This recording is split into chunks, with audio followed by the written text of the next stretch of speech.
What I'm about to tell you was one of the last clear memories I can still remember from the summer before my senior year of high school, and not for a good reason. I'd argue that it was the most disturbing thing that has ever happened to me. When I was 17, I didn't have a lot of close friends. The few people I did have in my circle were all a little odd, but then again, so was I. Most weekends we'd just hang out in basements or drive out to old parking lots in my friend Logan's rusted out Jeep to kill time until curfew. It was nothing special. No parties, no drama, just late night drive-throughs and Monster energy drinks. That summer, Logan's older cousin Nate invited the four of us to spend a weekend at a cabin he watched over while its owners were out of town. He said it was deep in the woods about an hour from our suburb. No neighbors, no cell reception, but it had power, a generator, and enough beds for all of us. Sounded like the perfect place to get away from our boring routines and maybe feel something different for once. Looking back though, I should have been more suspicious when Nate insisted we bring our own flashlights and that we keep them on us at all times. He said the generator cut out sometimes and that it was better to be safe. But that wasn't the weird part. It was the way he said it, like he was trying to play it off, but his eyes didn't match his grin. Anyway, I'll skip the boring stuff, packing, snacks, arguing about directions, and fast forward to the part where we're bouncing down a long dirt road past where GPS stopped working. Logan's Jeep rattled with every bump, the forest getting denser on either side of us, the trees leaning in like they were listening. It was already dusk, and the air had that damp, mushroomy smell that reminds you how far you are from pavement. We finally pulled up to this clearing where the cabin stood. It was bigger than I expected. 2 floors, a wraparound porch, and a weirdly steep roof. The wood siding was sun-bleached and flaking, and one of the shutters hung sideways like it had been slapped by the wind. Nate was already there, standing on the porch, arms crossed, waiting like he'd been watching us from the moment we turned off the highway. That first night felt pretty normal. We unpacked, claimed beds, roasted hot dogs over a little fire pit out back. Nate told a story about a mountain lion that once dragged off a family dog just 10 feet from that very spot. We laughed, but none of us really knew if he was joking. That's the kind of guy Nate was, always towing that line between cool and creepy. The weirdness didn't really start until later that night. We were all inside, sprawled out in the living room, half asleep watching a DVD of Final Destination. 2 on this clunky old TV, that's when the lights flickered. Just once, and only for a second. No big deal, except we all froze, not like we were scared of the dark, but because of the way Nate reacted. He didn't move, didn't even look at the light, just stared at the hallway like he was listening for something. Then a second later, he stood up and calmly said, "I'm going to check the fuel, keep your flashlights on you." That was it. No joke, no smirk, just a quick, quiet exit out the back door. "Dude's got serial killer vibes," Logan muttered, trying to brush it off. But even he kept his little mag light in his hand after that. I didn't sleep much that night, not because I was scared. At least not yet. The bed was old, the kind that creaked every time you breathed, and there was this cold draft leaking up through the floorboards. It felt like someone had left a window open under the house. Not in the house. Under it. When I got up around 3 a.m. to use the bathroom, I swear I heard whispering coming from the vent in the hallway. Soft, like someone was talking just beneath the floor. I stood there for a second thinking maybe it was Nate snoring in the other room. But the sound was too steady, too clear. I leaned down closer to the vent and it stopped. That's when it hit me. There was a crawl space under the cabin. I hadn't noticed it before, but earlier that day there'd been a small hatch near the back porch. I thought it was a storage area or maybe an access to the generator. Now I wasn't so sure. The next morning, one of Logan's hoodies was gone. Not a huge deal, we all joked that he probably left it in the Jeep or maybe the wind carried it off the porch. But the way he kept looking around, checking each room twice, told me he wasn't buying that. I had it on the hook next to the door. He kept repeating, "Why would I put it anywhere else?" The others shrugged it off, but I started to feel something twisting in my gut. That quiet, buzzing feeling when you know something's wrong but you can't prove it yet. We decided to take a short hike to clear our heads. Nate said there was a small stream downhill about 10 minutes from the cabin. But as we walked, I kept glancing back, feeling like we were being watched. Not followed, just watched, like whatever was out there didn't need to move to keep track of us. I couldn't believe how fast the unease settled in. The woods were beautiful, sure, but something about them felt off. The air was too still, the birds too quiet. And the trees, there was one tree near the stream with deep claw marks, 3 long gashes running nearly 4 feet down the trunk. Fresh. The wood still pale and wet.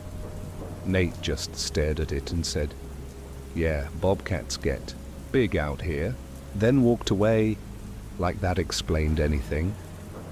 Looking back though, that was the first time I should have pushed harder. Asked more questions. Why did this place feel like it wanted us gone? Why did Nate act like he'd seen it all before? That night when we got back, the generator was off. Nate said it probably just needed a reset and went outside. Again, alone, again. We lit a couple candles and waited. It was dark outside, real dark. No stars, no moon. Just black woods and the sound of wind moving through dead leaves. When Nate didn't come back after 15 minutes, Logan went to look. I stayed behind with the others. We didn't talk. We just sat in that low candlelight, shadows dancing across the walls, listening to something scuffing the floorboards beneath our feet. Logan came back about 5 minutes later, flashlight, beam cutting through the porch doorway, eyes narrowed. Nate wasn't with him. He said he'd found Nate crouched beside the generator, not doing anything, just sitting there in the dark like he was waiting for something. When Logan called his name, Nate looked up slowly and said, "I know it's here," and then got up and walked back toward the woods without another word. That was it. No explanation, no sarcasm, just that weird sentence and a slow walk into the trees. We stood there in the half-dark, trying to decide whether to follow him or stay put. But honestly, nobody was in the mood to chase after someone acting that strange. Logan slammed the cabin door shut and bolted it, muttering something about letting the mountain lion whisperer deal with his own problems. I laughed, but it was hollow. My stomach felt cold and my head was starting to throb. Despite everything, that second day started off a little better. The power came back on by sunrise, probably on its own. Nate had returned sometime in the night. We found his boots by the back door, muddy and still wet, but none of us saw or heard him come in. He was asleep on the couch when we woke up, snoring like nothing happened. I didn't even ask. I just made some instant coffee with bottled water and tried to pretend it was all fine. For a few hours, it almost felt like an actual trip again. We played cards, ate too many trail mix packets, and sat out on the porch watching the wind move through the trees. Nate was quiet, but calm. He acted like he didn't remember the generator or anything else from the night before. He asked if anyone wanted to help him chop firewood, and even told a bad joke about woodsmen who steal souls. It wasn't funny, but we all laughed anyway. Just hearing a human voice made it easier to breathe again.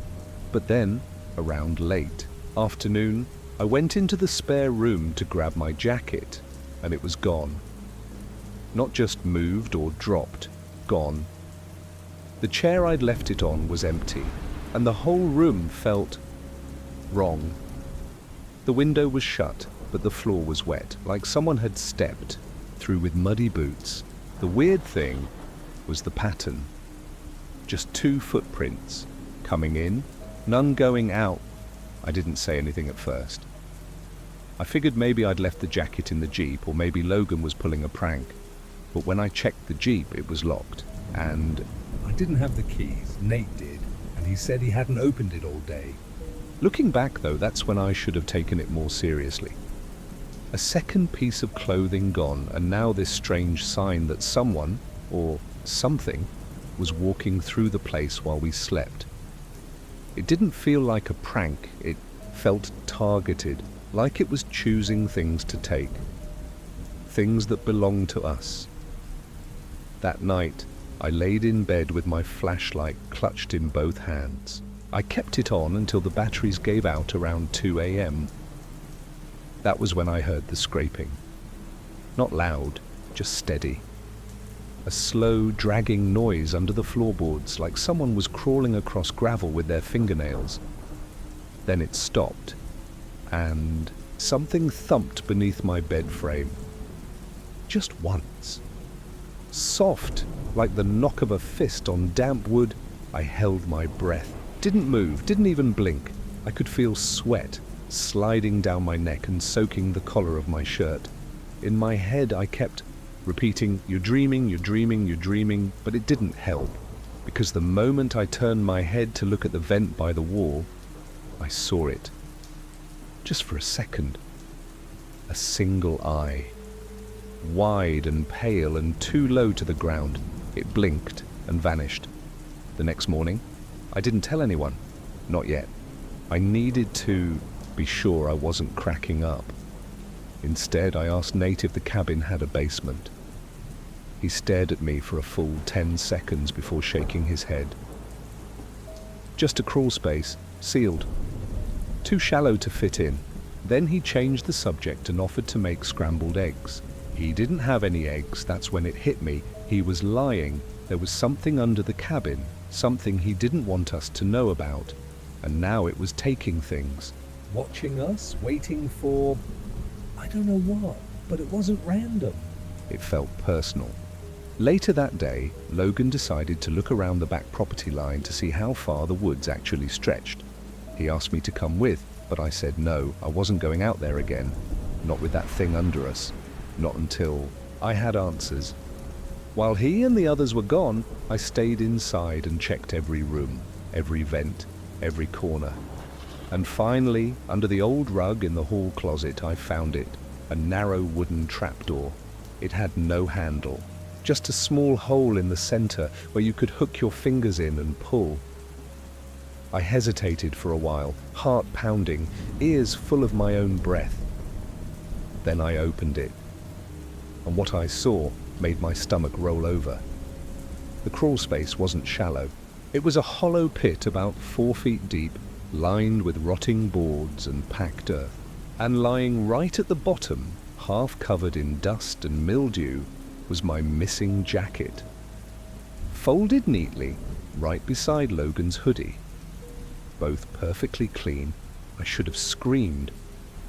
Should have slammed the door and run. But I just stared. Because there were other things down there too. A red scarf I'd never seen before. A pair of kids' sneakers. An old cassette player with no tape inside. And what looked like an old Polaroid photo torn in half.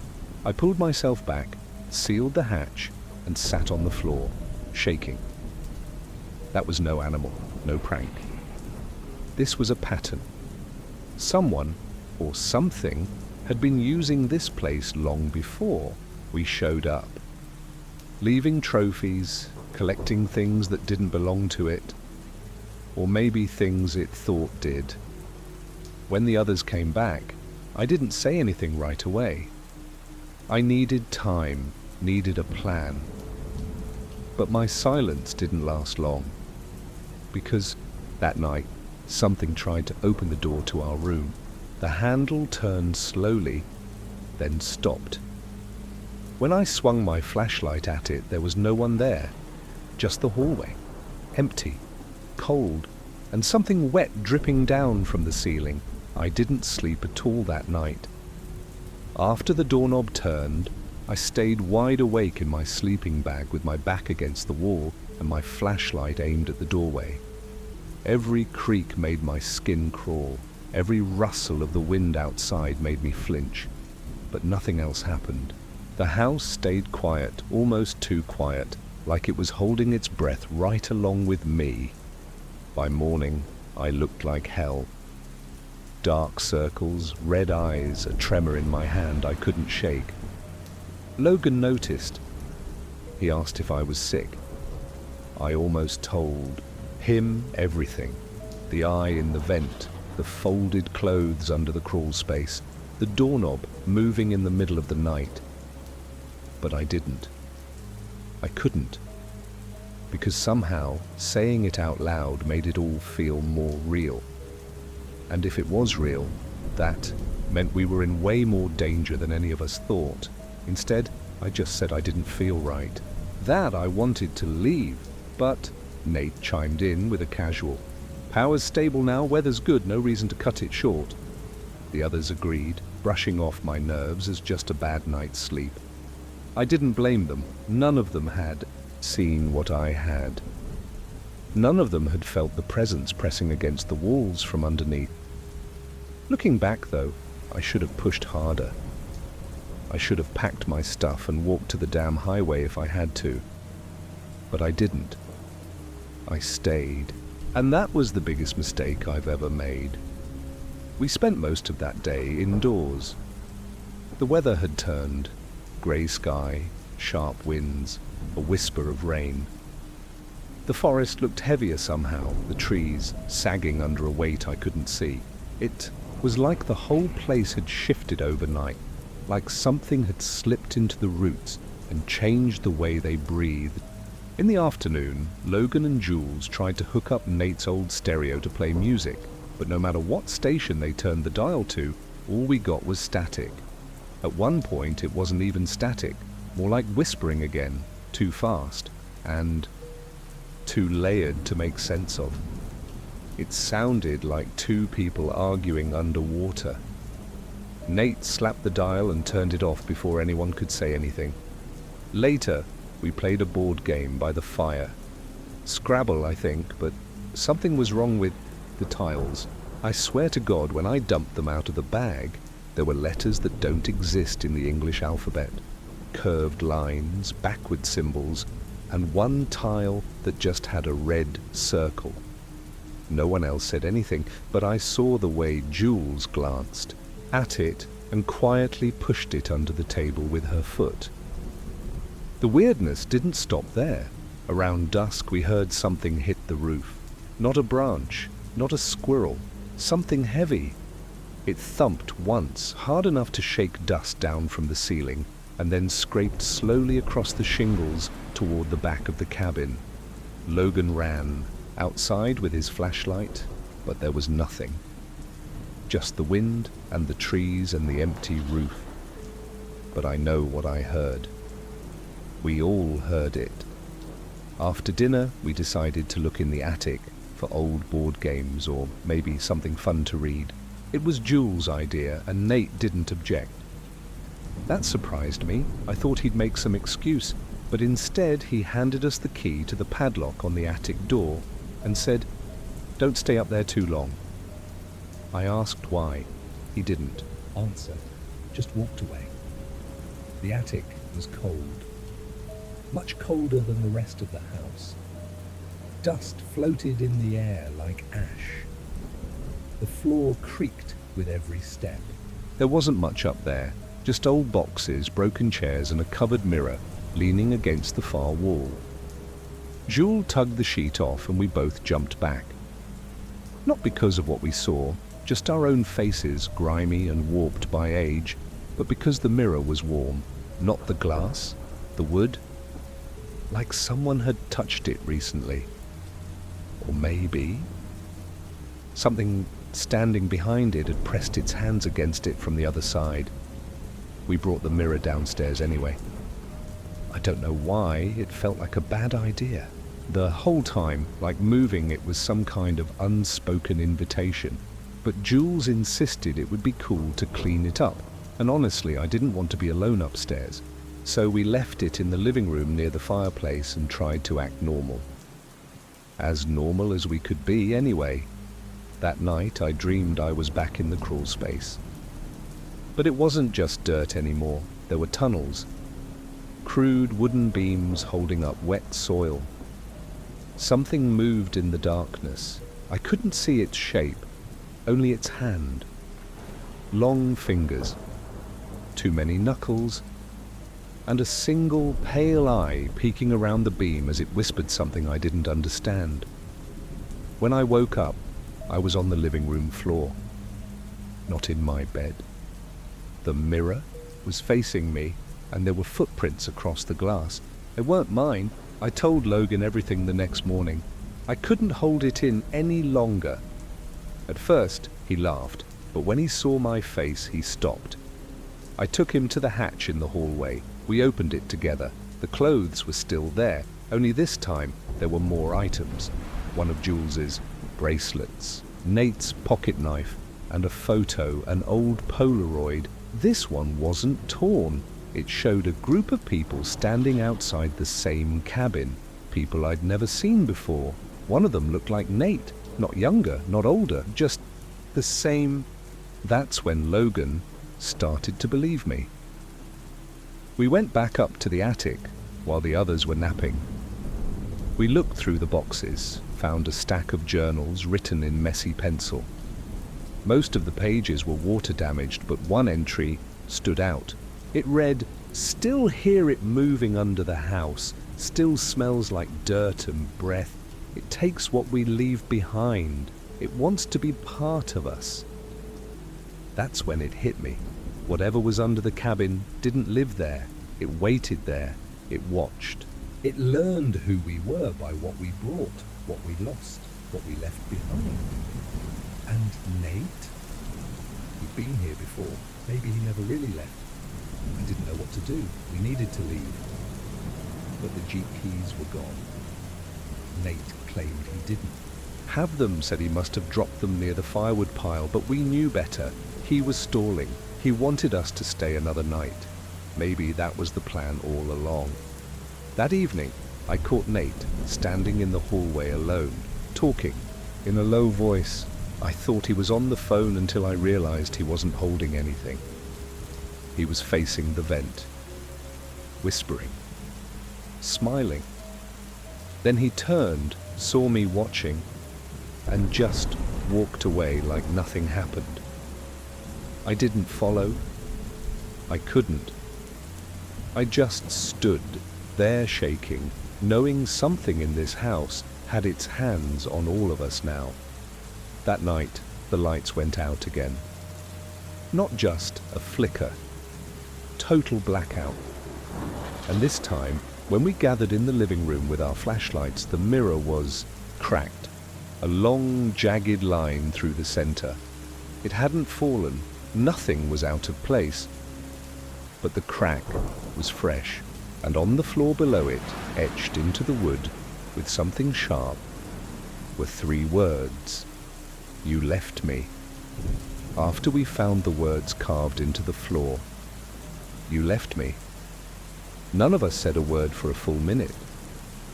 Just the sound of our breathing, the dim light of our flashlights cutting across the cracked mirror, and the sharp smell of old smoke clinging to the air. Logan finally broke the silence with a strained laugh.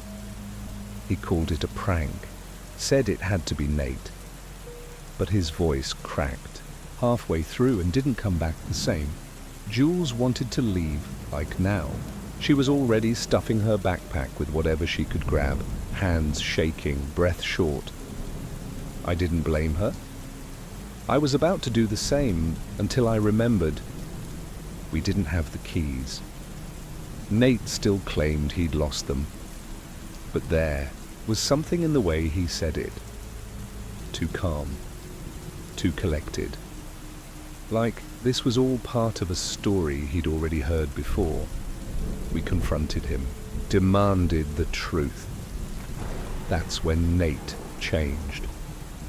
His face didn't go angry, he didn't yell, he just stared, long and empty, then said, "You're not supposed to open the crawl space, that's why it keeps coming back, you brought it closer." And then he walked out the front door barefoot, like he didn't feel the cold or the rain that had started falling in soft sheets. We didn't follow him this time. Logan locked the door behind him and pushed a chair up under the handle. Jules whispered that we should just break a window and run, but I couldn't move yet, not until I knew what it was. Not until I understood what the hell we were up against. That's when I remembered the journals we'd found in the attic. We hadn't read them all, just one damaged entry. Maybe the rest held more answers. So while Logan kept watch with a kitchen knife, I went back up the stairs to dig. The attic felt colder than before, like something had opened a hole in the air. My flashlight flickered, but held steady enough for me to find the right box.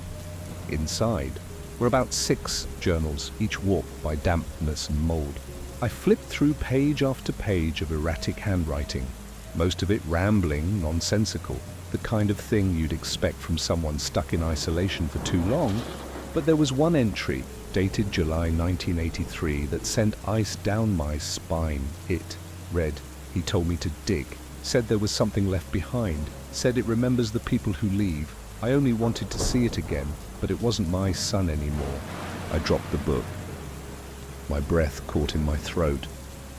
The whole thing suddenly felt bigger than us, older than Nate, older than the cabin. This wasn't about a ghost. It wasn't about possession. It was something else. Something that took people, or pieces of them, and made copies. I kept reading, even as my hands trembled. If it knows your name, it follows. If it touches your things, it learns. If you speak to it, you give it a voice. That's when it hit me. Nate hadn't brought us here to hang out. He brought us here as offerings, distractions, maybe even replacements. He was trying to get away from it by feeding it someone else.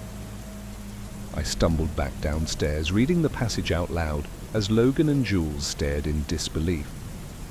When I finished, Jules muttered, "What does that mean? It learns, like it becomes you?" I nodded. The hoodie, the jacket, the bracelet, those weren't trophies. They were tools, clothing soaked with scent, skin oil, fingerprints, a way to understand how to wear us like masks. I told them about the eye in the vent, the footprints across the mirror, the dream of the tunnels. Logan looked ready to scream but held it in. Jules didn't. She started sobbing quietly into her sleeve. I couldn't blame her. We weren't just dealing with something unknown. We were dealing with something that could become us, maybe even replace us without anyone back home ever noticing. We decided we'd break a window and run in the morning. Daylight would give us a better shot of making it to the road, even if we didn't know the exact way. But before that, we wanted to see the crawl space again. If there was proof of what we feared, it would be down there. And if Nate came back, while we were gone, we'd deal with that too. I lifted the hatch slowly, flashlight trembling in my grip. The space beneath was darker than before, like the shadows had thickened. The jackets were gone. So was the bracelet. Only the cassette, player, and the shoes remained. And now something else had been added. A notebook.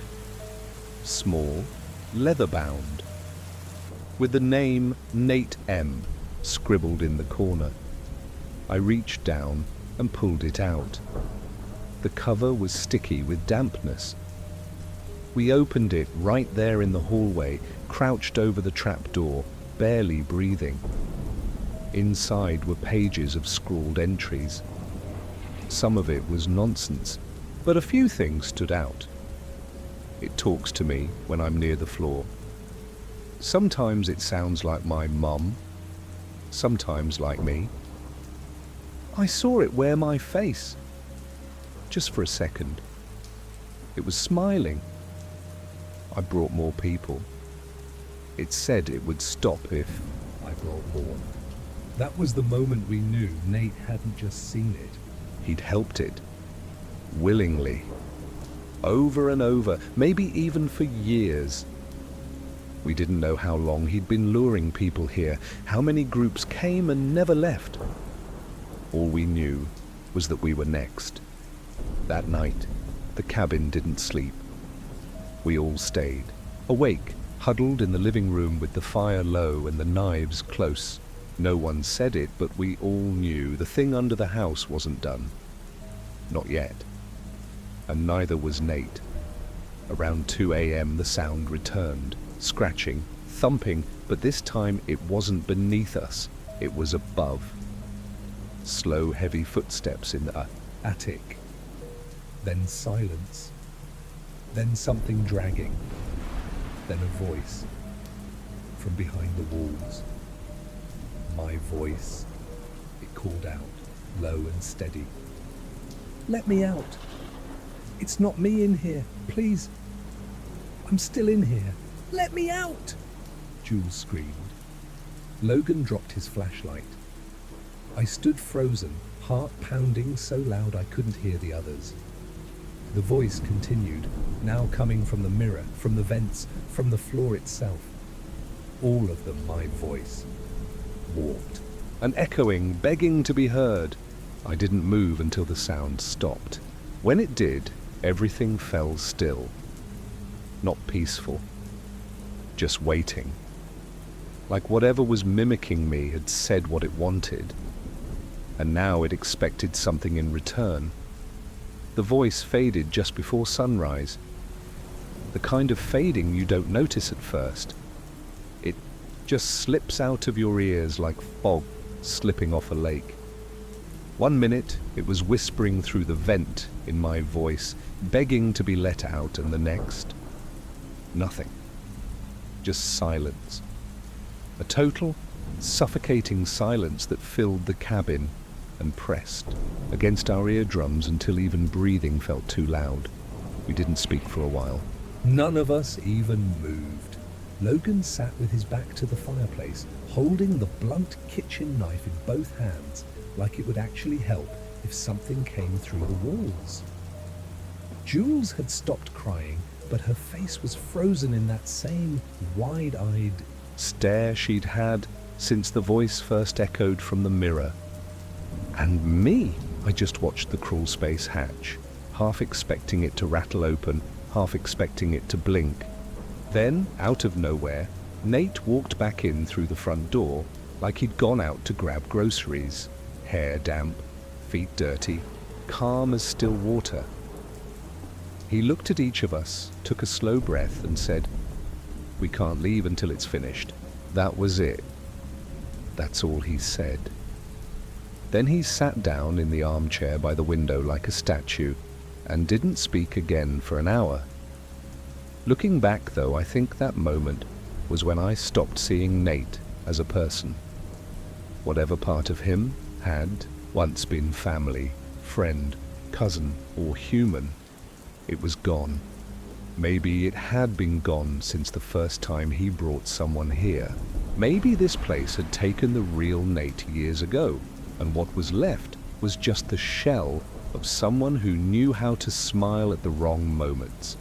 Eventually, Jules stood up and screamed at him, called him every name she could think of, asked what the hell it even was and why he'd bring us here.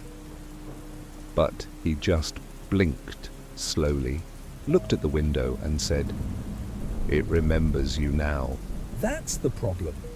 She ran at him, slapped him hard across the face. And even then, nothing. No reaction.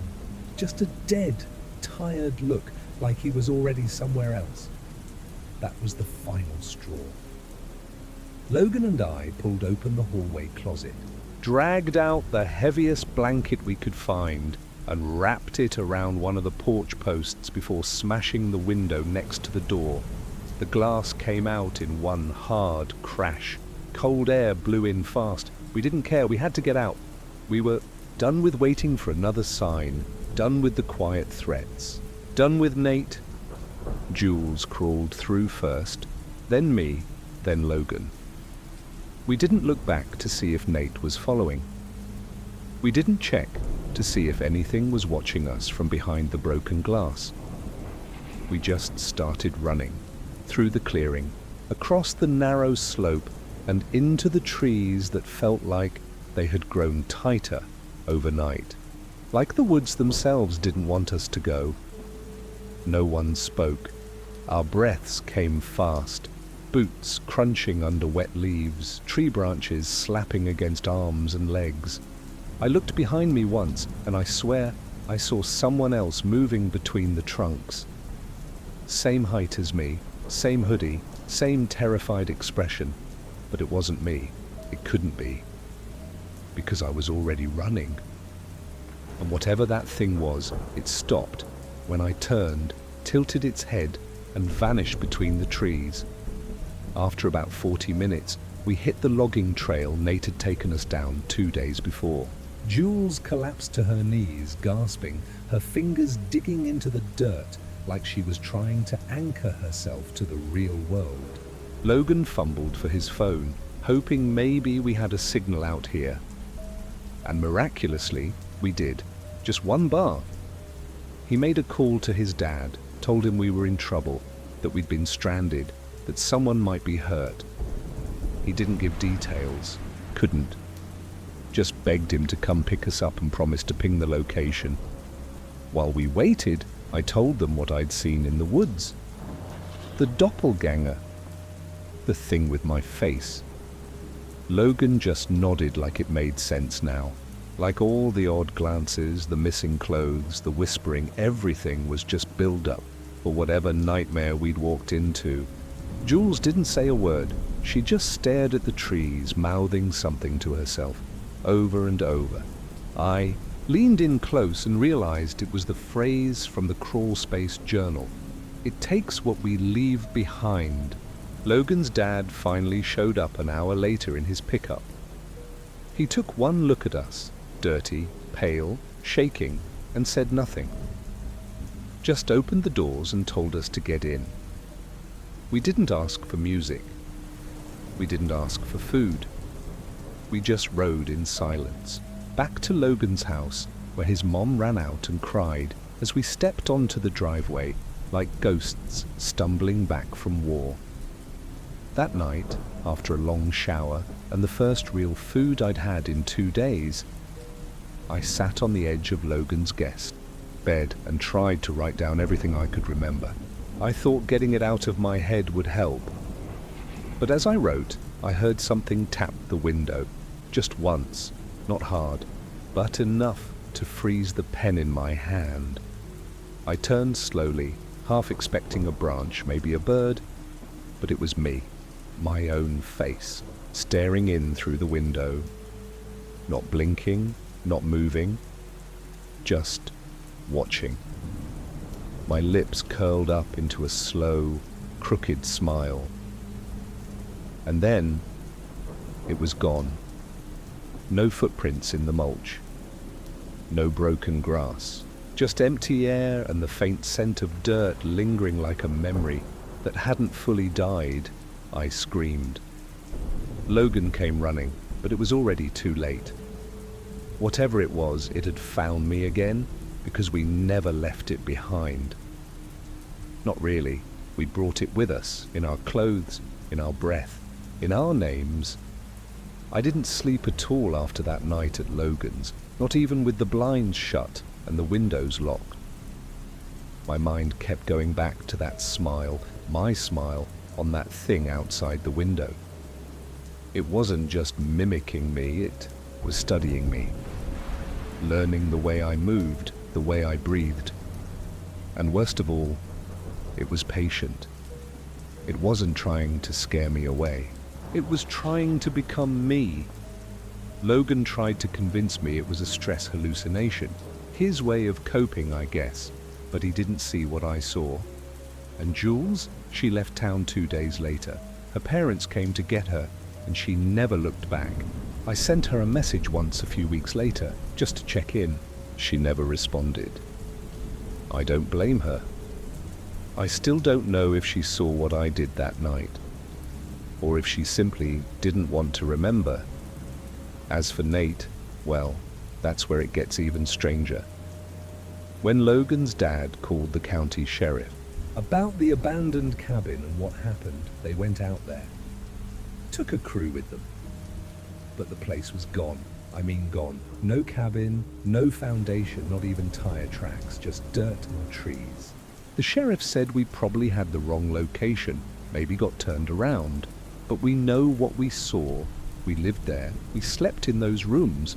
We heard what lived beneath it. Still, after the official report filed it as a teen trespass case, we were told not to talk about it anymore. Nate's parents said he was off the grid and needed space. Logan told me his family got a letter a month later. No return address, just a short note inside. It said, "You didn't follow the rules. The house wasn't ready yet." That was all. No signature. Just those words written in thin, shaky handwriting on brown paper that smelled faintly like wet wood. I started noticing things after that. Small things at first. My closet door open in the morning, even though I shut it every night. Items going missing, a single sock, my old wallet, a watch I hadn't worn in years. Things that weren't valuable, just familiar. Personal. One day I found my toothbrush already damp before I even used it. Another, I caught a glimpse of myself walking past the hallway in the mirror, except I hadn't moved. I was standing still. That's when it hit me again. It was still here, still watching, still waiting. But now it wasn't under a cabin. It was closer. Wherever I went, it followed. I had brought it home. Maybe all of us had. That thing never needed the cabin. It just needed us to stay long enough for it to know us, to remember the details, to rehearse, to get everything right. About 2 months after the trip, I got a package in the mail. No return address, just my name printed cleanly on a plain white label. Inside was my jacket, the same one that disappeared on the second night at the cabin. Clean, folded, and smelling faintly of pine needles and soil. Stuffed into the pocket was a Polaroid photo. It showed a small, rotting structure surrounded by trees, a cabin. Ours. But the date scrawled in the corner said 1979. I showed it to Logan. He turned white. Said he hadn't told anyone. But the hoodie that went missing? He found it in his backyard last week, laid out flat like someone had placed it there. Right beside it, a cassette tape, no label, just static and faint scratching when played. He hadn't told me because he didn't want to give it oxygen, but he believed me now, fully. And that was somehow worse than if he didn't. A week ago I woke up with dirt in my mouth, not under my fingernails, not on my pillow, in my mouth. Like I'd been chewing it. Like something had tried to feed it to me. My front door was locked, my windows untouched. My bedroom was exactly the same as always, but I could feel it under the bed, behind the drywall, inside the crawl space of my life, just waiting for the right moment to wear me completely. Last night was the worst. I heard my voice again. Not outside this time, inside. Coming from the kitchen at 3:12 a.m., whispering something low and familiar. I crept toward the hallway, holding a hammer from my dad's toolbox, every muscle ready to swing at whatever moved. But all I found was the mirror, the same mirror from the cabin. I don't remember bringing it back. I don't know how it got here. But there it was, leaning against the wall, cracked right down the center. And written in the dust across the glass, in my handwriting, "You left me." but I'm still with you. It's been a year. A full year since the cabin. Since the crawl space. Since Nate's face went empty and my voice started showing up in places it didn't belong. I moved twice, changed my number, deleted every photo I had from that trip.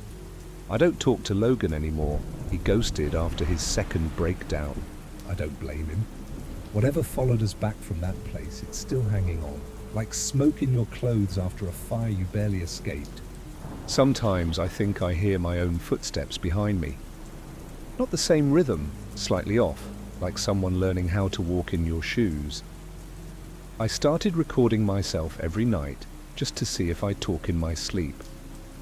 The audio usually turns up nothing. Just the whir of the fan, maybe a creak or two.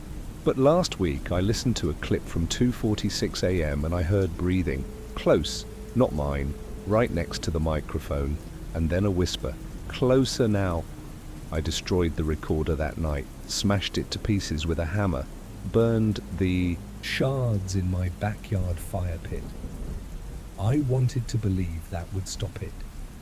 That I could sever whatever thread still connected me to that dirt-packed crawl space and the thing that watched from below. But that was wishful thinking. Because 2 nights ago I got a letter in the mail, no stamp, no return address, just slid under my door sometime after midnight. The envelope was damp, like it had been buried first. Inside was a single Polaroid. This one was new, my new house, the living room light glowing behind the curtains, taken from outside, from the woods, and on the back, scribbled in the same thin handwriting from the attic journals, still watching, still learning, almost perfect.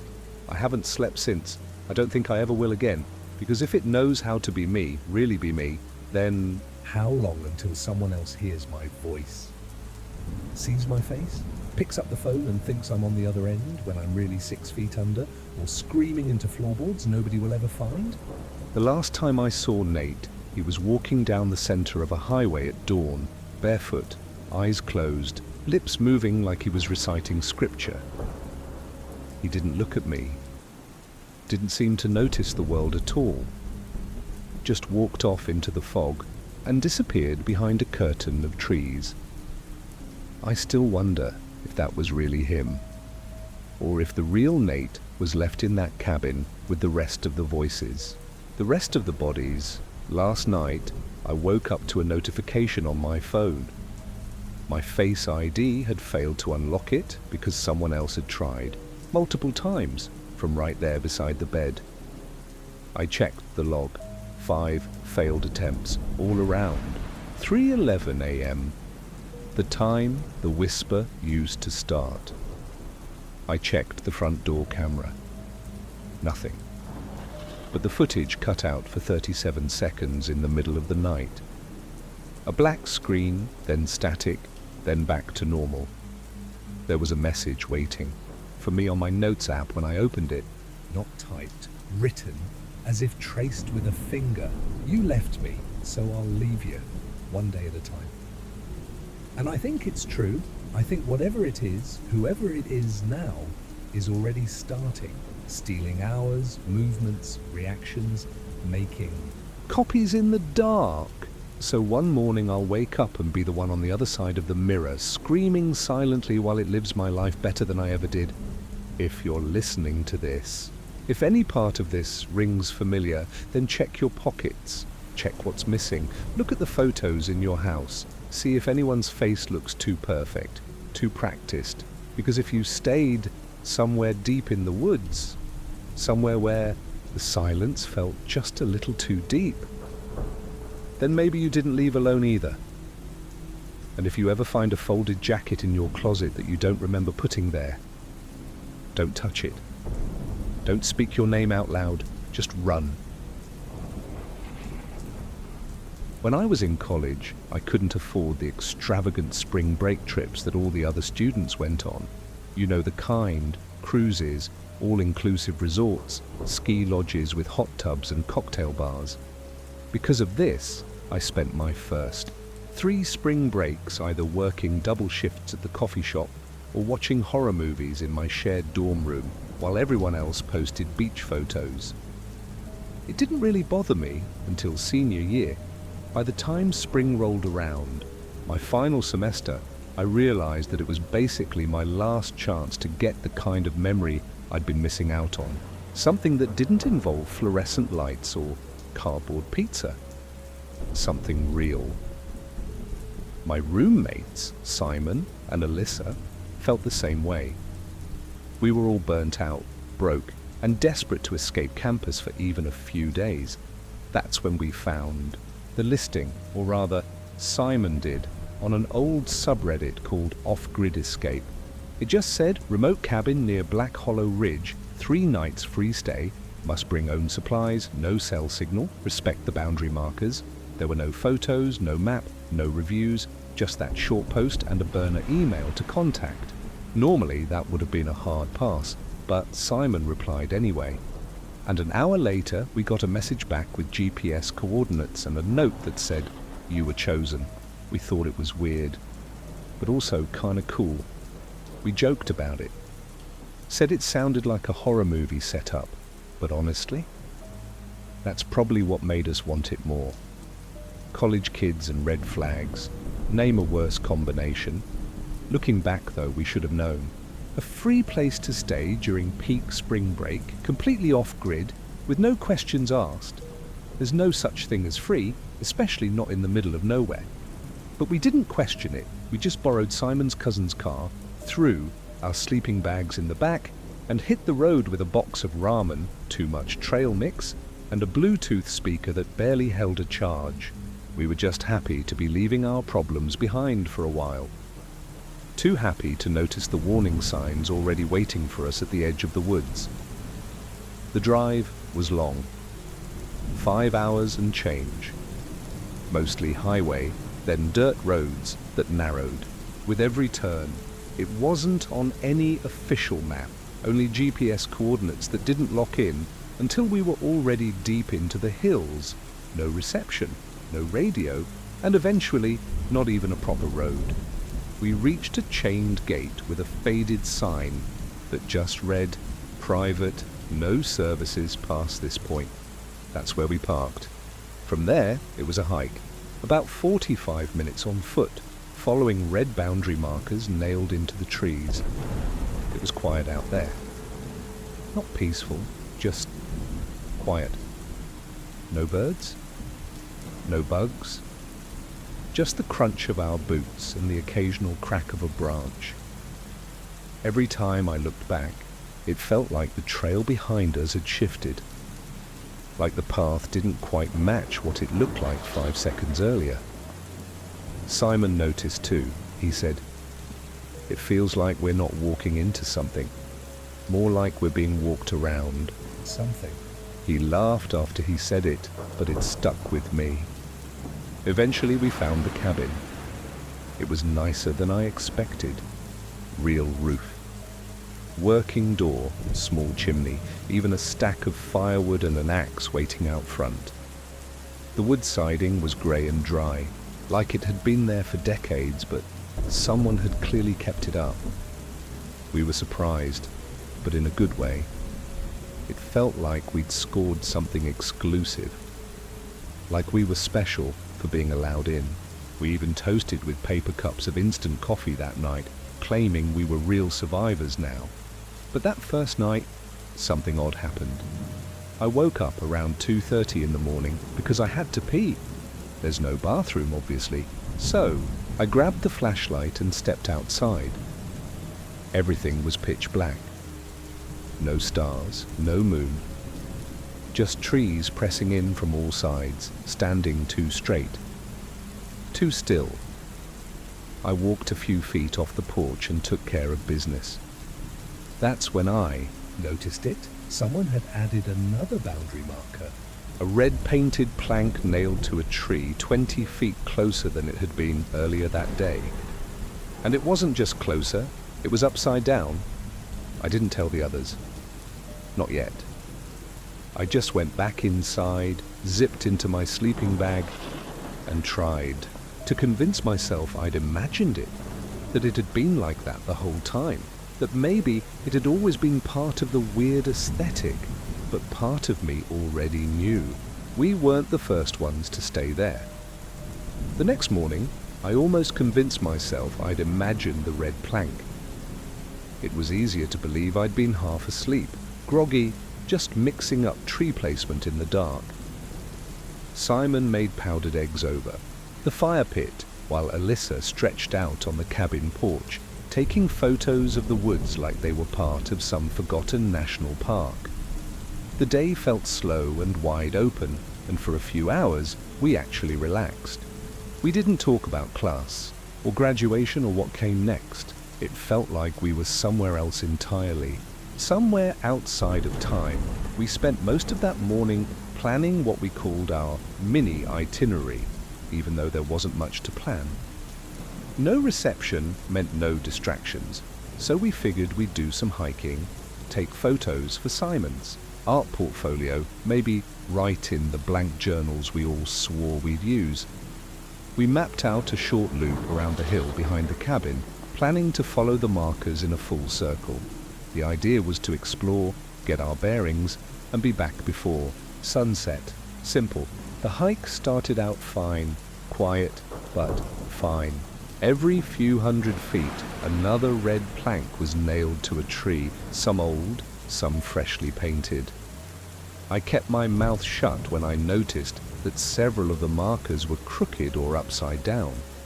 One of them had something carved into the back, a single word: return.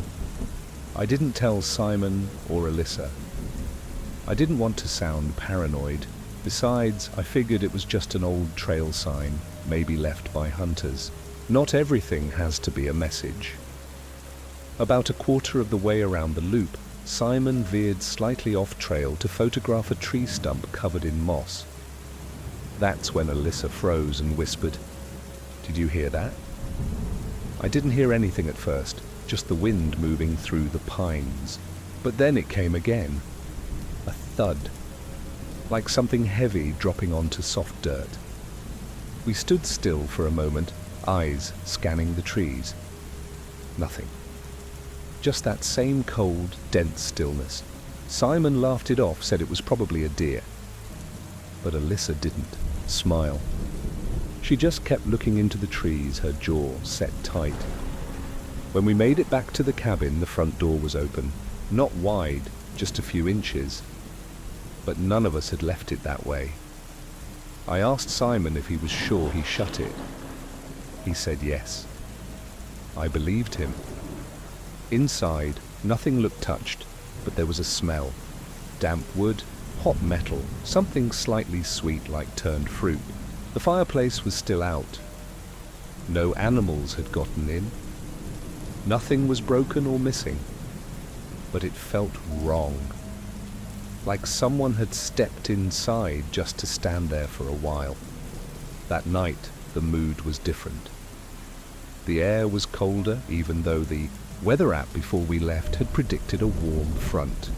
We pulled our sleeping bags tighter and tried to make jokes about ghost stories and local legends. Simon said something about Appalachian trail lore, which he didn't know much about, but it made us laugh anyway. Alyssa didn't say much. She kept checking the corners of the room with her eyes like she was waiting for something to twitch. I woke up around 3:10 a.m. to the sound of whispering. I thought it was Alyssa talking in her sleep, but when I turned, I saw her eyes were wide open. She was already sitting up, staring at the ceiling. "Do you hear it?" she asked me. I nodded, slowly. The whispering was coming from beneath the floor. Not loud, just quiet enough to make your skin crawl. A voice without breath, repeating something in a pattern that didn't sound human, almost like it was learning how to talk. Simon slept through it, or pretended to. We never asked. When the sound finally stopped, I lay awake until the sky started turning grey. At some point I noticed that my backpack had been moved. Not far, just enough to make me second-guess myself. The zipper was half open. Inside, my notebook was gone, the one I hadn't even used yet. I checked outside at sunrise, no sign of it. But one of the red boundary planks had been pulled from a tree and stabbed into the ground 10 feet from the porch. Upside down again, we never made another plan after that. No more hikes, no more loops. We stuck close to the cabin, trying to pretend we still had control, but I think we all felt it. That creeping sense that we were not alone, that we had passed some invisible line. We weren't guests anymore, we were inventory. The third day should have felt normal. We were still, thinking in terms of days then, like there was a rhythm to this place we could still count on. But that morning, everything felt off. The light didn't seem to come from any one direction. Shadows were too long in the wrong places. Alyssa pointed it out over coffee. How the trees on the east side of the cabin were casting shadows toward the sunrise, not away from it. Simon said it was probably the slope or some weird angle, but none of us believed that. Not really. We spent most of the day sitting on the porch, saying less and less. Nobody wanted to be the one to suggest we pack up and leave early, because that would mean admitting something was wrong. There's a kind of silent agreement people make when they're scared. Pretend everything is fine until the pretending breaks on its own. That's what we were doing, waiting for the break. Around midday, Simon decided to go walk the ridge trail again. Alone. He said he needed some shots of the hilltop view before the fog rolled in again. I told him I'd come with him, but he shook his head. "You two need rest," he said. "This place has you on edge." Alyssa and I didn't stop him. We should have. Looking back, I think he knew. I think he wanted to be alone with whatever was out there, just for a minute, to prove it wasn't as real as it felt. While he was gone, Alyssa opened her bag and found her hairbrush missing. A small thing, personal. But she turned pale and said she hadn't even used it yet, not since we got there. She emptied the entire bag, nothing. I helped her look through the cabin, but it wasn't anywhere. That's when I remembered my notebook, the one that vanished the night before. I asked Alyssa if she thought we were being watched. She didn't answer, just sat down and said, "I don't think this place wants us to find what it takes." That phrase stuck with me. Simon came back an hour later, winded and rattled. He didn't say what happened at first, just said we should make sure the door stayed locked from now on. I asked him if he saw anything. He said no, but the way he avoided eye contact told me otherwise. That night, he didn't eat. Just stood at the cabin window looking out into the trees. The fog had come back, thick as wool, pressing against the glass like it had weight. That's when he finally spoke, barely above a whisper. There were footprints behind me. I didn't hear anyone, but they followed me all the way. Back. We turned in early. None of us wanted to say what we were all thinking. That someone else was out there. Someone or something that knew this place better than we did. That didn't need lanterns or sleeping bags or firewood to survive. That watched people like us come and go and maybe didn't want us to go this time. At 3:03 a.m., I woke up again. The air in the cabin was ice cold, like the fire hadn't just died. It had been pulled out of the room entirely. I sat up and saw Alyssa already awake, sitting cross-legged, staring at the center of the room. There was something on the floor. Between us, a pile of dirt, not much, just enough to make a small mound, and placed right on top, carefully, was her missing hairbrush. Neither of us touched it. I don't think either of us could have, if we wanted to. The sight of it was enough. It wasn't just that it had been returned, it was how. Set down like a peace offering, or a warning. Something trying to show it could come and go whenever it liked. We stayed like that until the sun began to rise. No one else moved, no one else spoke. The fog was thicker than ever, seeping through the cracks in the wall like smoke from a wet fire. That was the last morning we felt like ourselves. After that, everything changed. That morning, nobody talked. About the pile of dirt or the hairbrush, not out loud, but it hung in the air between us like another person had joined the group and was just out of view, listening in. Simon kept pacing. He barely touched his food. Alyssa sat with her back to the wall, eyes fixed on the front door. I kept thinking about the word carved into the trail marker, return. Like the place had already made its decision, and we were the ones slow to catch on. Around noon, Simon finally snapped. He stormed outside without saying anything and started yanking the red planks off the trees near the cabin. I ran after him, asking what the hell he was doing. He said, "They're not boundaries, they're bait." I told him to stop, that we didn't know what would happen if we broke the pattern. He laughed, dry, desperate. "Maybe that's the point," he said. "Maybe we already did." And then he pulled the last plank out of the ground, the one that had been upside down since day one. That's when the air changed. I don't know how to explain it exactly. It wasn't wind, it wasn't weather. It was like something noticed.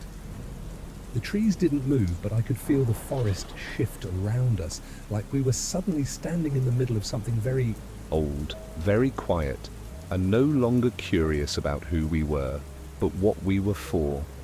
We went back inside, locked the door, drew the curtains. Simon didn't speak again for hours. Alyssa didn't stop clutching her backpack like it was the only part of her that hadn't been taken yet. I asked her quietly if she wanted to leave. She nodded once. I told her we'd go at dawn. The problem was, we didn't know which direction dawn would come from anymore. That night, something pounded on the side of the cabin, not like an animal, not even like a fist. It was too rhythmic, like knocking 3 times, then a pause, then 3 more. The exact kind of knock you'd expect from someone waiting to be let in. Simon grabbed the axe from beside the fireplace and stood in the middle of the room, breathing like he was about to pass out. I held Alyssa's hand. She didn't look at me. She just kept her eyes on the door. We didn't move for hours. The knocking didn't come back, but in the morning, the front door was wide open. Nothing broken, nothing damaged, just open. And right in the center of the room, laid out where the dirt pile had been the night before, was my notebook, the one that had disappeared. The cover was clean, too clean. I picked it up, slowly.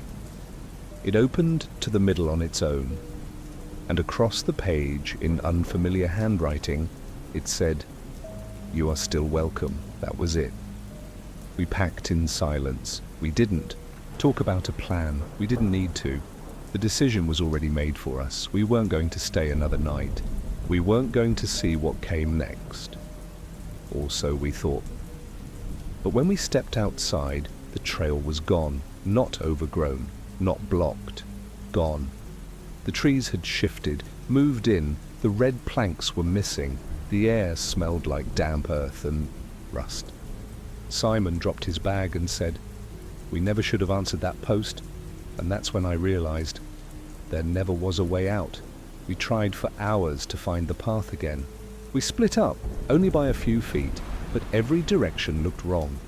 The terrain twisted subtly, like someone had dragged trees out of position overnight. Simon started marking trunks with his knife. He'd carve an X, take 10 steps, turn around, and the mark would be gone. Not scratched off. Gone. We'd circle back to the same grove, the same bent tree, over and over, but with the sun moving too fast, like time didn't want to stick to one pace anymore. Eventually, we gave up, and went back to the cabin. Not because we wanted to, but because it was the only place that stayed put. It was waiting for us, standing in the fog like it knew we'd return, like it never expected us to go far. And when we stepped back inside, we saw that something had changed, though none of us wanted to say it. The walls looked taller, the windows felt narrower, the fireplace sat a little more off-center than it had yesterday, and something, had drawn a circle on the floor in charcoal. In the center of the circle was Alyssa's Polaroid camera. We had left it in her bag, zipped up, buried under clothes. Now it sat in the middle of the room, a photo still ejecting from the top. The image developed slowly. First white, then shadow, then form. When we picked it up, we saw it wasn't of us. It was a photo of the inside of the cabin, taken from above, looking down. As if something had been watching us from the ceiling, Alyssa said she wanted to burn it. Simon told her not to. I just stared at the image, heart hammering in my throat, because there were 3 people in the photo, all of us, lying in our sleeping bags. But none of us remembered taking it. And worse, the sleeping bags in the photo were all zipped shut, our faces covered, like we'd been tucked in or stored. That night, everything went wrong. Around 2 a.m., the temperature dropped so fast the windows fogged up instantly. I got up to stoke the fire, but the logs wouldn't catch. No matter how much kindling I added, the flame just flickered and died like it was choking. That's when we heard the sound again, not outside, not beneath us. This time, it came from inside. The walls slow dragging, something moving sideways, deliberately, like it was trying to find a weak spot in the boards. Alyssa started crying. Simon stood frozen by the door, with the axe in his hands, shoulders trembling. I moved toward the wall, pressing my ear to the wood. I don't know why, instinct maybe just madness. The moment I touched it, something tapped back from the other side. Once, then again, then a third time, harder. Then a voice, low and almost shy, whispering, "Are you ready now?" I jumped back, heart in my throat. Alyssa ran to her pack and tore it open. Inside she found her old student ID. She hadn't brought it, hadn't seen it in months, but there it was, with something scribbled across the back in pen. "Stay until I'm done." We didn't sleep after that, just sat in a triangle, backs against the walls, eyes on every dark corner. The cabin no longer felt like shelter. It felt like a trap, a place built to hold people until they stopped struggling. Simon said he wanted to break through the wall. I told him not to, but the way the house was changing, I don't think it would have mattered anyway. It would have just grown back. That was the first night I knew for sure. Whatever made this place didn't build it to keep us safe. It built it to keep us there. By the next morning, Simon was gone. Not gone like he left for a walk. Gone like the air had folded in around him and erased where he stood. Alyssa and I had both fallen asleep in shifts. We were sure he'd been by the fire when we last blinked. But when the sun crept through the windows, pale and thin like watered-down milk, his sleeping bag was empty. Axe still leaning against the hearth. No prints, no note. Just silence. We searched the woods, screaming his name until our throats went raw. The trees didn't echo. They swallowed sound like sponges. Everything we yelled just disappeared. Alyssa kept pointing to certain spots, swearing they looked like they had changed overnight. Trees closer together, roots where there weren't any before. At one point we came across a clearing filled with bones, small ones, scattered, clean. Some looked like deer, some didn't. I told her to keep walking. She didn't argue.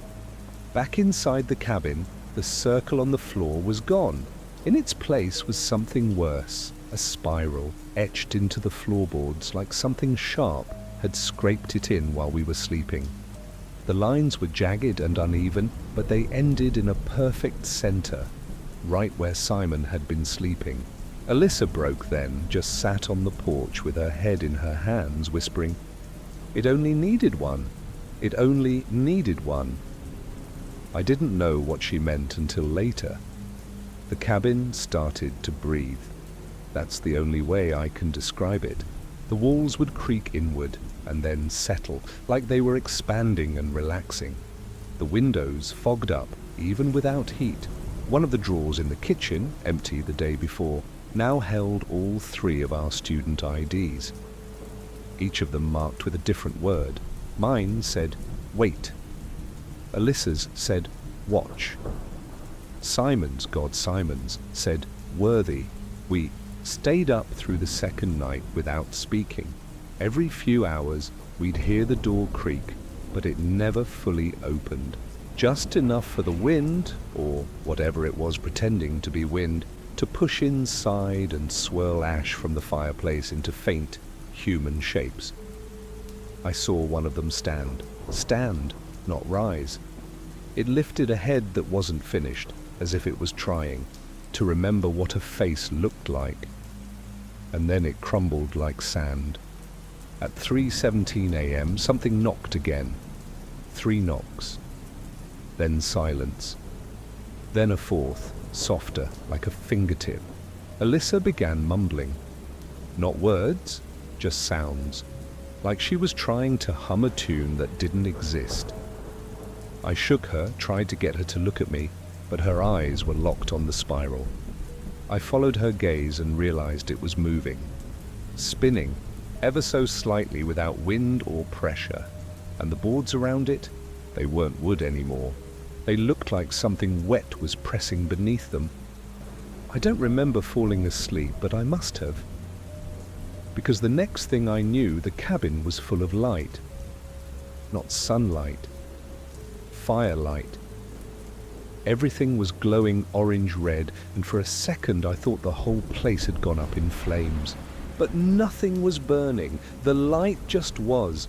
Standing in the middle of it, facing the spiral, was Simon, or something wearing Simon. His head turned too far. His smile was wrong. And when he spoke, it came out in layers. One more, and the door closes. Then he turned, walked through the spiral, and vanished. I don't know how long I stood there. Alyssa had passed out. When she came to, she wouldn't speak, wouldn't blink, just stared at the empty spot where Simon had stood. I tried shaking her, holding her, begging her to snap out of it. And then I felt something in my hand, my phone. I didn't bring it. I had left it in the car. The battery was dead, but on the screen was a single notification. Check the attic. I didn't want to go into the attic. Nothing good waits. In places like that, especially not in cabins built to keep people inside. But the message on my phone was still glowing on the dead screen. Check the attic. Alyssa wouldn't move, wouldn't speak. I left her wrapped in a blanket by the fire and grabbed the flashlight.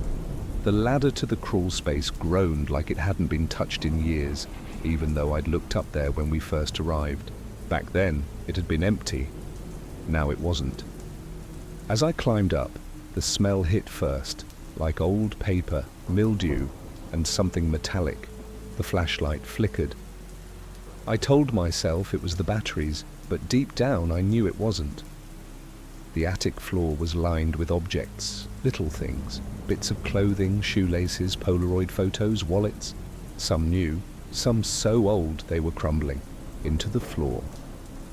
They were arranged in rows, neat and careful like trophies or offerings. And at the very back, beneath the peak of the roof, was a small wooden box. Inside the box was my notebook, the one that had disappeared again, even though I'd already gotten it back.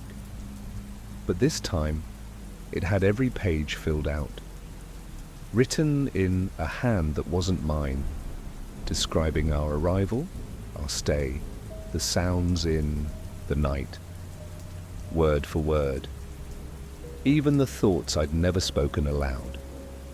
I flipped to the last page. There was a date, today's date, and a final line. The 3rd stays. That's when I heard the floor creak behind me. I turned fast, flashlight shaking, and saw Alyssa standing at the top of the ladder, eyes glassy, arms at her side. She whispered, "It's okay. I get it now. I remember." I begged her to come down. She smiled, soft and tired. "It only ever needed 2. Then she stepped back and fell. I screamed and scrambled down the ladder, but it was too late. She wasn't there. Just the blanket, just the fire, and one more boundary plank nailed to the inside of the cabin wall, upside down. Still wet with paint. I don't remember leaving. Not really. At some point, the door was open again. The trees had shifted back. The trail reappeared, like it had never gone. I stumbled out alone. Walked for what felt like hours before I heard an engine. A forest ranger found me near the gate, dehydrated and raving. I tried to explain. They just looked at me with the kind of tired politeness people save for those they think are cracked. They drove me to the nearest hospital. I filed a report. Nothing came of it. The GPS coordinates, gone. The post, deleted. There's no record of it. No listing, no cabin, no Simon, no Alyssa. Just me, but I know the place is still out there.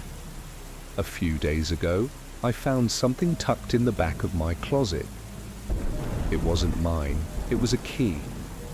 Old, heavy, the kind that belongs to a door you should never unlock. Tied to the ring was a slip of paper. One sentence. Someone always comes back. I tried to throw it away, burn it, but every morning it's back. On my desk, on my pillow, in my coat pocket. Waiting, I'm writing this down because I don't think it's after me anymore. I think it wants you. If you see a post for a free cabin in the woods, offering you peace, quiet, and time off the grid, ignore it. Delete it. Burn your screen if you have to, because there's no such thing as free, and some places don't let you leave. This story is fresh in my mind since it literally happened just last month. My family is odd. I won't get into it too deep, but basically everyone is kind of obsessed with old houses, especially ones with history. Most people go to the beach for family reunions or rent cabins in the mountains.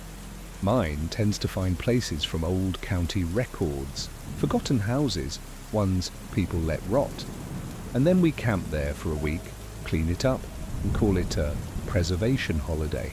I know how ridiculous this sounds. We don't use real estate listings or Airbnb or anything like that. We have this weird binder that's been passed down for 3 generations. It's full of maps, photos, old survey notes. My Uncle Robert Says it came from our great-grandfather, who worked for some kind of land office way back. Every year, someone picks a new spot from the binder, and the rest of us just go along with it.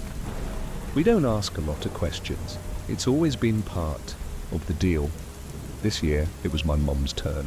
She picked a cabin deep in the woods of Arkansas, about 20 minutes from a decommissioned fire road. The photos in the binder were old, sepia-toned, blurry, but you could still make out the outline of the house, long and low, with a porch that wrapped around and chimneys at both ends. The caption under one of the photos said, Whalen House, Septon 1942. But that was all. No notes. No owner listed. That didn't seem to bother anyone. We were supposed to stay there for 5 nights. The family split across 2 vehicles, my parents in the SUV with most of the gear, me and my cousin Ria in the truck, with Uncle Robert and a trailer full of tools. The plan was simple: set up camp, fix what we could, take photos for the archive, and move on. It's what we always do. Every year, no big deal. Looking back though, it was the first time I noticed how nervous Robert looked as we drove deeper into the trees. He kept glancing at the map, muttering things like, "Should be close now," and "Funny, this turn wasn't here last time."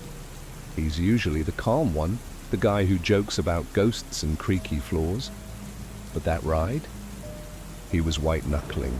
The steering wheel by the time we reached the clearing. The house was still standing, barely. Roof sagging in places, windows missing glass.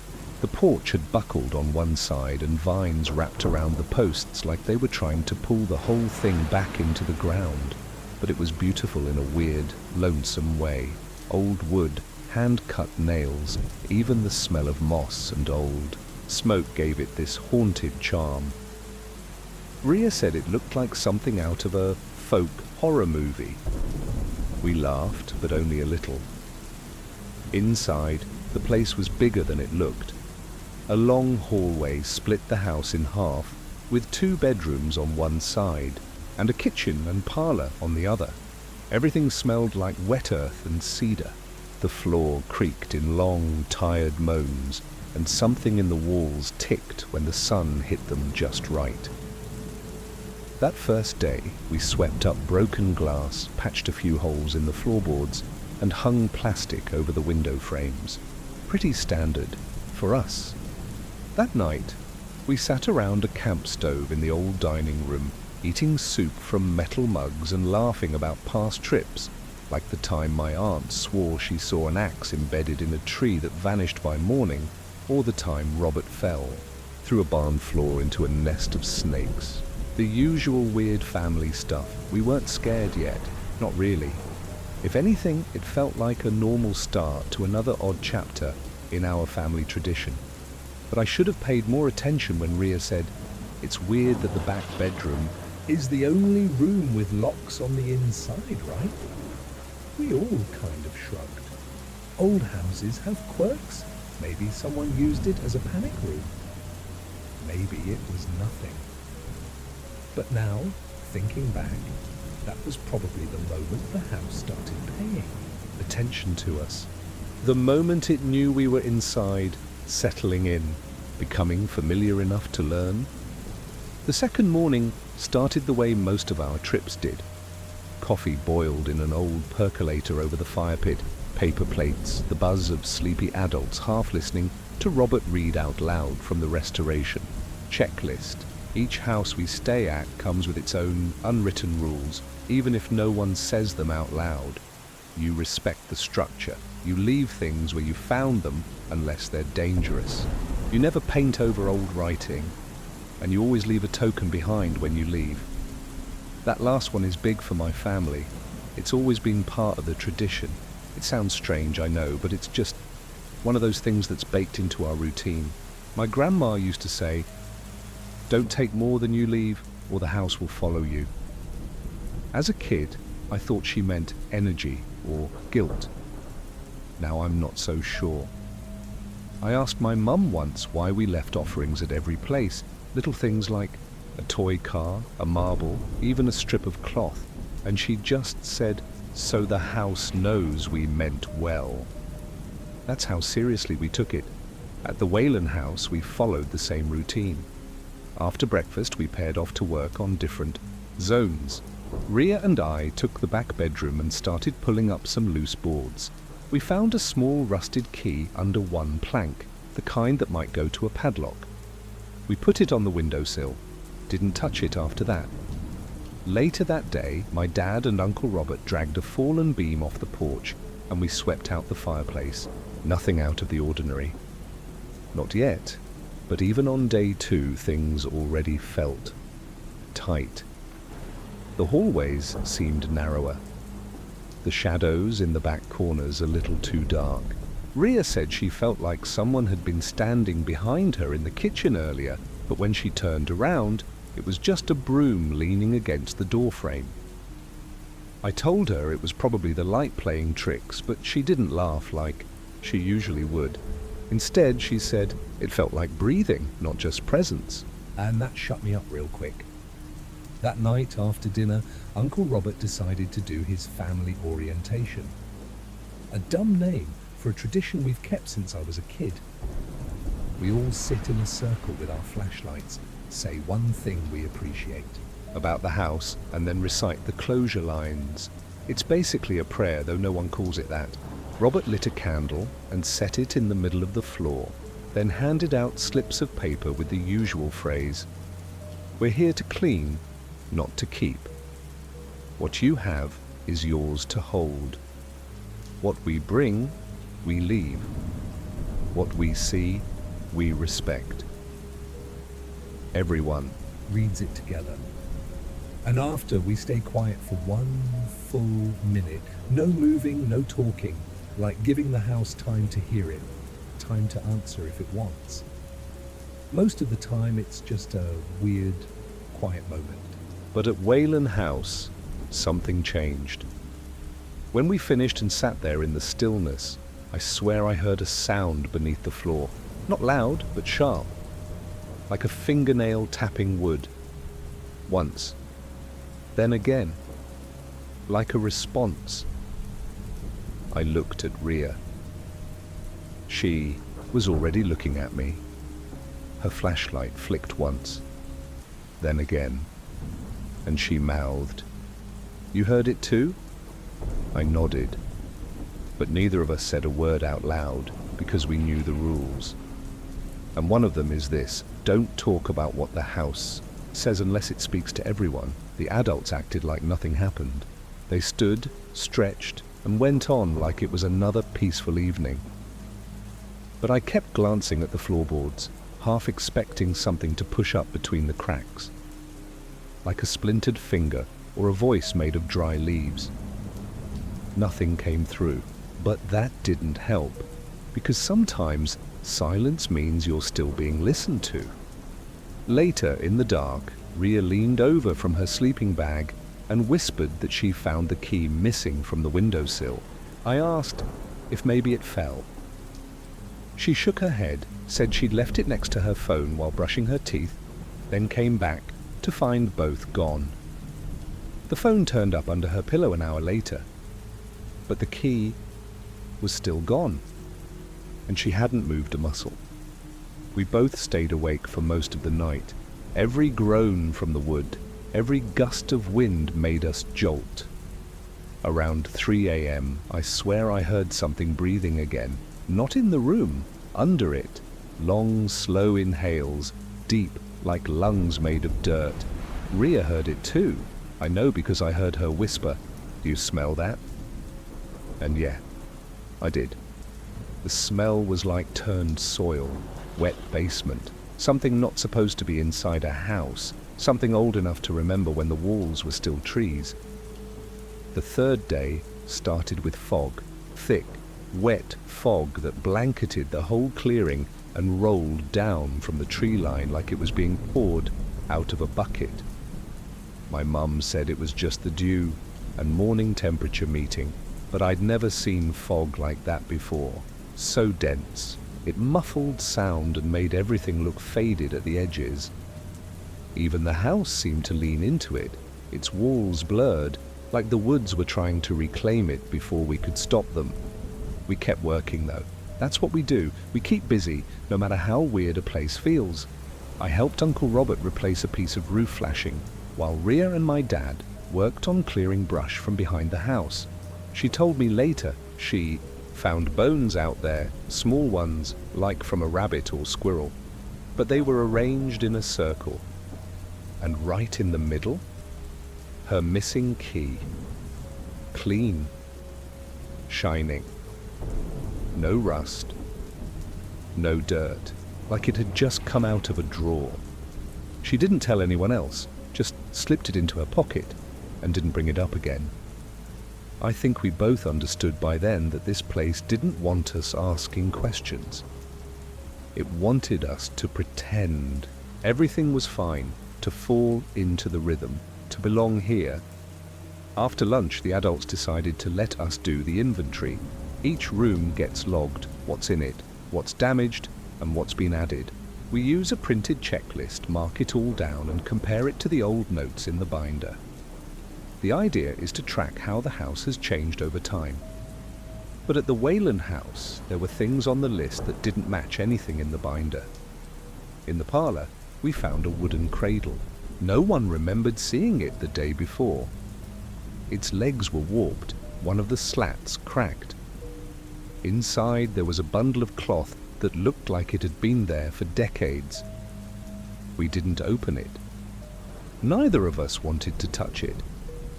But we marked it down like we were supposed to and moved on. Upstairs in the hallway we found a new door. That sounds crazy, I know, but I swear it wasn't there before. Narrow with peeling paint and a handle that was warm to the touch. We tried it, but it wouldn't open. That night, Uncle Robert made us all sit on the porch before bed. He told a story, one of his favorites, about a house in Kentucky that had a floor that changed height every night. Guests would trip over, the same stare in the dark, even though it wasn't there during the day. It was meant to be funny, but something in his voice was off, like he was trying too hard to make us laugh, like he already knew we were past the point of jokes. After everyone turned in, I stayed up a little longer. I had this weird feeling in my chest, like my heartbeat wasn't mine anymore. Like something else had picked up the rhythm and was mimicking it a beat too slow. The wind had stopped. No crickets, no owls. Just the sound of the house groaning softly, as if it was settling into itself. Or waking up, I decided to take one last look around before bed. I crept into the parlour with a flashlight just to check that cradle again.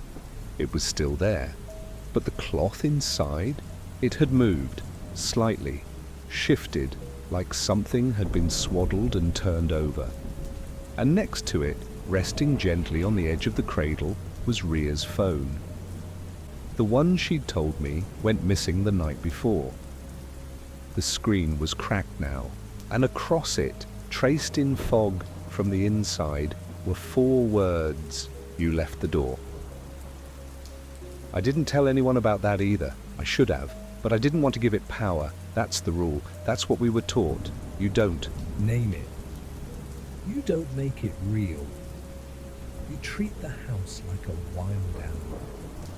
Show it respect. Leave it a gift. stay quiet if it growls. Back in the room, Ria was already awake, sitting up in her sleeping bag. "Did you hear it?" she asked. I didn't know what she meant yet, but I do now. I said no, and she looked relieved, like she wasn't ready to say it out loud. Then she lay back down, facing the wall, and whispered, "It's pacing under us." And I realized the floor beneath her mattress was creaking in a slow, steady rhythm. Not the wind, not an animal. Something walking beneath the floorboards. Step by step, back and forth, waiting for one of us to move. The next morning, the fog didn't lift. If anything, it was thicker. It clung to the porch posts like cotton, soaked in water, and when I stepped outside to brush my teeth, I noticed the trees were almost too still. No breeze, no rustle, just rows of pines standing like guards, facing the house, watching. I know how that sounds, but I swear, they didn't feel like trees anymore. They felt like an audience. Inside, breakfast was quieter than usual. My mom burned the toast, which she never does. Ria didn't speak at all. Uncle Robert kept wiping his hands on a towel that was already dry. Everyone was off, like the house had stolen a few seconds of each of our sleep and fed it back to us in the form of wrong instincts and hollow smiles. I didn't say anything about the cradle, or the cracked phone, or the writing, not yet.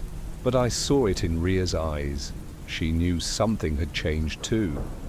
Later that morning, I went into the kitchen to get more water, and the sink wouldn't work. It was fine the day before. We'd hooked it up to the portable tank and flushed. It threw, but now no pressure. I crouched to check the connection, and as I did, I swear I heard whispering from the drain. Not words, not voices, just a wet, rhythmic murmur, like breath caught in mud. When I stood up, my reflection in the sink's chrome was wrong. Too long, like it was still moving after I stopped. I grabbed the old mirror from the hallway, the one we'd leaned against the wall when we unpacked.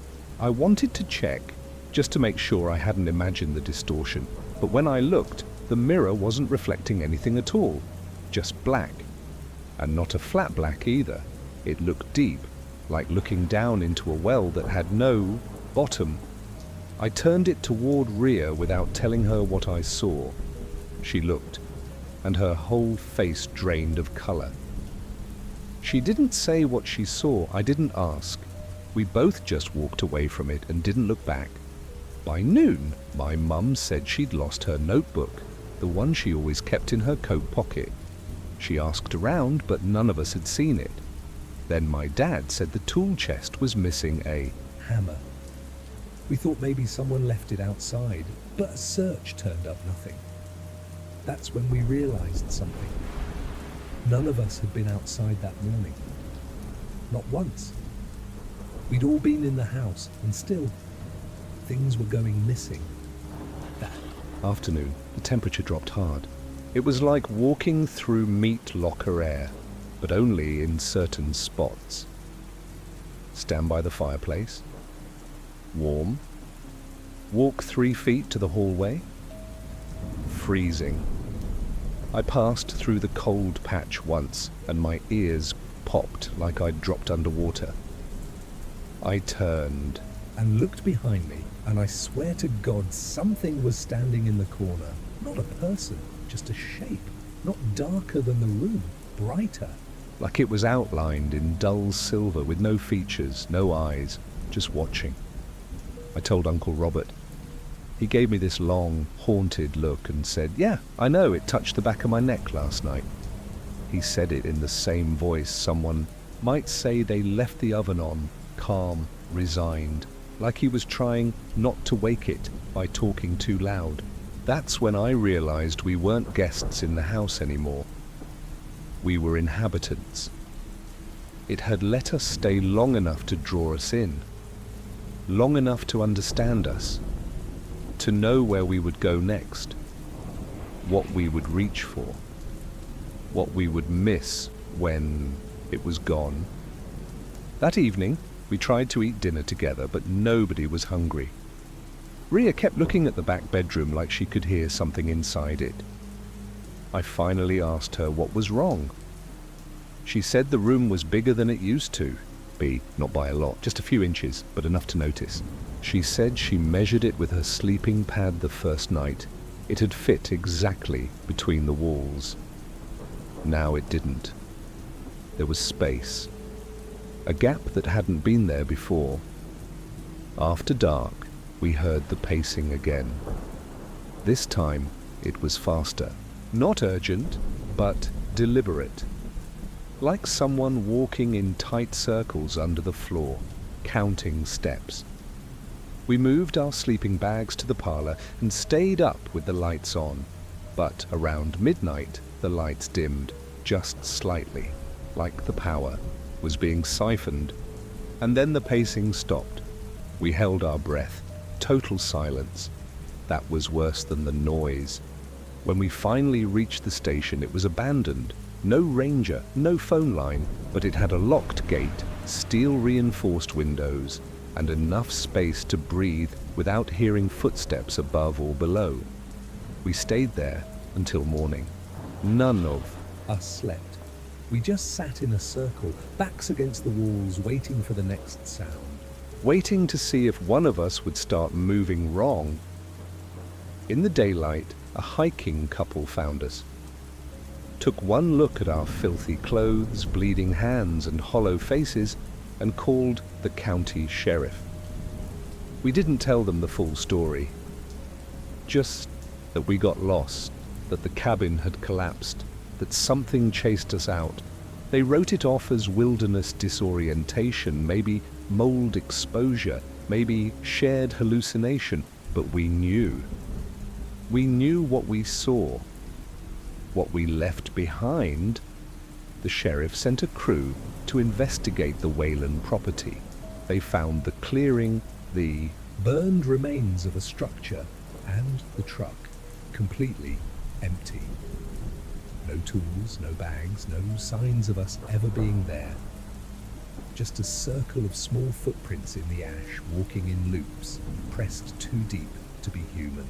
There was a report filed, sure, but no follow-up. Nobody wanted to admit that the house had moved, that it had learned, that it had gotten closer to being us. We got home 3 days later. The fog didn't follow. The copies didn't show up again. Not right away. But something small did. My mum found her missing notebook on her nightstand, open, the last page now filled with handwriting that looked like hers, but wasn't. It just said, over and over, "Thank you for showing me. It's been 4 weeks since we left the Whaleny house." We haven't spoken much about it. Not because we don't remember, because we do. Too clearly, every second, every breath. The house doesn't feel like a dream or a nightmare. It feels like a scar. You stop noticing it after a while, until one day you bump it just right, and the pain comes rushing back in waves. Rhea barely talks to me. I think she's still mad I convinced her to come along in the first place. Or maybe she's scared that if we talk about it too much, we'll draw it back. Like the memory of the house still has a key. She stopped answering my texts a few days ago. I try not to take it personally. I think she's just trying to protect herself in the only way she knows how, by pretending none of it happened.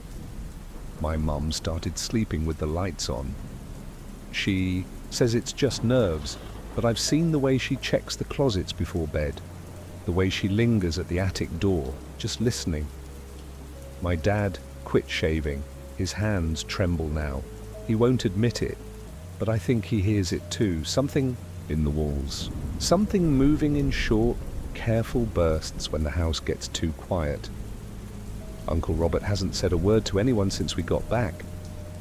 I mean that literally. Not one word. He sits on his porch every night, facing the trees, not reading, not drinking, just watching. Last week he nailed all the windows shut. I asked him why, and he just looked at me like I'd asked him to dig a grave. Then he turned away and went back inside without answering. I don't think he's waiting for the house to find him. I think he's afraid he already brought part of it back. As for me, I've started hearing things. Not voices, not footsteps, just sounds. Wooden beams creaking under no weight. Breathing when no one is. My bedroom door clicked open on its own last night, even though it was locked. I told myself it was wind. I keep telling myself that. Over and over, like a spell. Like a rope I can hold on to when the dark starts pressing in too close. And then yesterday, I got a package in the mail. No return address, just my name handwritten across the top. Inside was a single item. Small, smooth, familiar. It was the key. Rhea's key, the one from the cabin, the one we found hanging from the attic rafters, and tied to the loop with a bit of old string was a note on yellowed paper. It never stopped walking. I called Rhea, no answer. I called again, straight to voicemail. Then I drove to her house. Her car was there. Her lights were on. But when I knocked on the door, no one came. I waited 20 minutes, then I left. I haven't heard from her since. Last night, I laid awake until almost 4 a.m. Then I heard it again. The sound I'd been dreading. The one I hoped was just imagination. It came from beneath the floorboards. That soft, deliberate pace. Back and forth, like something was trying to remember how feet work, how weight shifts, how to rise through wood without waking you too fast. I'm writing this now in case anyone ever finds it. In case you hear that same breathing. In case something inside your house starts pacing when you're the only one awake. If that happens, don't wait. Don't speak to it. Don't follow it. Don't look under the floor. And whatever you do, don't let it learn your name. I was about to speak when Rhea whispered, "It's not under us anymore." I asked where she thought it went. She didn't answer, just pointed toward the ceiling. And that's when I realized something we never checked the attic. The attic had a pull-down ladder in the hallway, one of those old wooden kinds with fraying cords and hinges that creaked like they hadn't moved in decades. None of us had touched it since arriving. It wasn't even on the checklist. But after the pacing stopped, after the lights dipped, after the silence pressed in like wet cotton, we couldn't ignore it anymore. Something was up there. We knew it. It was like the house had been pointing at it the whole time and we were just too scared to look. Uncle Robert was the one who finally said it out loud. "We need to go up there." His voice was low, not brave, just tired. Like he'd known this moment was coming and was already worn down by it. He grabbed a flashlight and pulled the ladder down. Dust rained from the ceiling like ash. The air that came out was cold and dry, not musty, not like storage. It smelled like a place where breath had never belonged. We argued, of course. My mum didn't want us going up. She said it wasn't safe, that the boards would give out. But Robert wasn't listening. Neither was Rhea. And truthfully, neither was I. It was like some part of us knew the rules had already changed, and not knowing was more dangerous than climbing into whatever was waiting above our heads. Robert went first. Then me. Then Rhea. My parents stayed below, flashlights aimed up like spotlights. The attic was pitch black. My beam caught the far wall, plaster crumbling, beams warped with age.